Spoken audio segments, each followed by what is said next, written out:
The Chief Justice of the United States just let the Trump White House ballroom keep going up for now. And the words "for now" are doing enormous work. Uber has been hit with a fine of nearly $1 billion by Dutch regulators, not over prices, not over safety, but over software that switched off drivers' accounts. President Trump moved to cut tariffs on imported ground beef to bring your burger price down, and it is Republicans and cattle ranchers who are furious about it. There is more. A Trump-appointed judge just blocked a blue state from inspecting an immigration detention center. A Justice Department loyalist is walking out the door to go fight election battles in court, and the editor of the newspaper that serves American troops says he was fired for giving an interview. Stay to the end, because that last one is the story almost nobody is talking about. Start with the most argued over room in American politics. Chief Justice John Roberts has temporarily allowed construction of the new White House ballroom to continue. The order is what lawyers call an administrative stay, and it keeps above-ground work going while the Supreme Court weighs the broader legal dispute over the project. Read the last three words carefully. For now.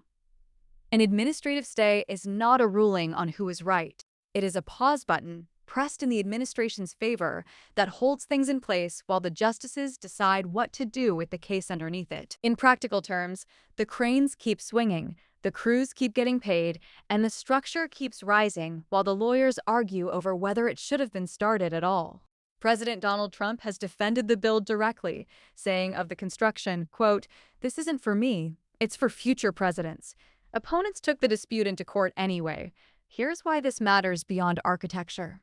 Every day of building that happens under a temporary order makes the eventual ruling harder, because courts weigh what can realistically be undone. Concrete has a way of winning arguments. What happens next is the part to watch. The Supreme Court still has to weigh the broader dispute, and a temporary stay can be lifted. Reported by Fox News. Now the number of the day. Dutch regulators have fined Uber nearly $1 billion over the company's automated suspensions of driver accounts. Notice what that penalty is not about. It is not about fares or taxes or a crash. It is a fine over software, over decisions made about working people by a system, at scale. Sit with the size of it. Nearly $1 billion is the kind of figure regulators reach for when they believe a problem is built into how a company operates. Not a one-off mistake, and it lands on one of the most recognizable gig platforms on Earth. For a driver, an account suspension is not an inconvenience. It is the light switch on their income. If the app decides you are out, and the rent does not pause while you try to appeal. That is the ground this case sits on. Can an algorithm cut off a person's livelihood? And what does the company owe that person when it does? Why care if you never drive for Uber? Because automated decisions are spreading into hiring, insurance, banking, and scheduling, and this is one of the first times a regulator has attached a 10-figure price tag to getting them wrong. Watch whether Uber appeals. Reported by the Associated Press. Here's the one that reaches your grocery bill. President Donald Trump has decided to temporarily lift certain tariffs on imported ground beef, a move pitched as a way to cut what American consumers pay at the meat counter. The president said Friday that a deal is coming that would lower the price of ground beef for Americans to 25% below the current market. The backlash was immediate, and it did not come from Democrats. Republican lawmakers and cattle ranchers began raising alarm bells almost as soon as the decision landed. Understand that split, because it explains the politics of the next year. A shopper sees cheaper burger meat. A rancher sees cheaper foreign beef competing with the animals standing in his own field, in an industry where herds take years to rebuild, and one bad price year can end a family operation.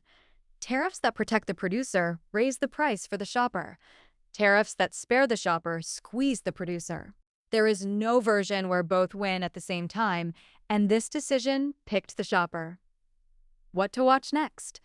Whether that promised deal actually materializes, what 25% below market really looks like on the shelf, and how loudly Republicans from cattle states keep complaining.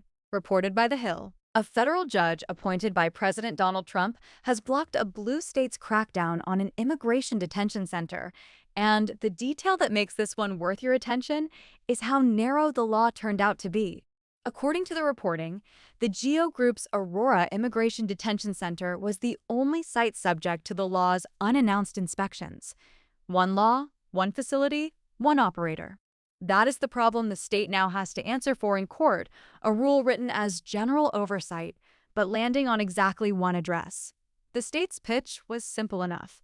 Inspectors should be able to walk in without warning and see conditions inside a place where people are held against their will. The judge's order stops that enforcement while the case moves forward, and it is not the only clash of its kind.